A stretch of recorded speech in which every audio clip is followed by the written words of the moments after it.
አንዲት ቆንጆ ልጅ ያለች እንደው መልኳን ብታየው ዝም በል እናቴ ምንም ምትሆናት ጌታ መሳይል ድርልኝ ነው እንዴ? ኧረ ወኞ እንጂ ላረከኝ ለራሴ ነው እንጂ አሁንማ ኧረ ተው ተቀለድ ያለ አጭህ እንዴ እንደው መልኳ ያየህ እንደሆነ ኧረ ዝም በላ ወለው መልኳ እንደው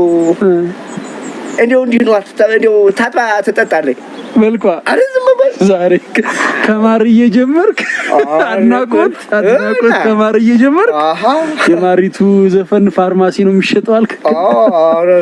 ግርግር ዝም በል መድኃኒት ነው አልከኝ ከኔና ነው የሷማ አሁን ደግሞ ታጥባ ትጠጣለች አልክ አረ ዝም በል እንደው የወደደ ሰው ኩቡር ነው ይባላል አረ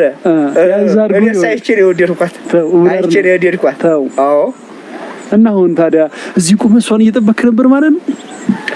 አዎ እንደው ታዲያ እየተጠባበቁ ነው እንጂ ታዲያ ለምን መጣችሁ የሚያልከን ለዛ ነው የፍቅር መቀሶን ዛሬ የፍቅር መቀሶን ነበር አሁናችኋል እሱስ ደግ ነው ችግር የለውም ብቻ ግድ የለም ብቻ ያወጣነውን የትራንስፖርት ቻላን እንጂ እንመለሳለን አረ ታዲያ ምን ችግራችሁ የሰጣችሁ አለ ታዲያ አላችሁ ሳምንት መጣላችሁ አረ ተው አባ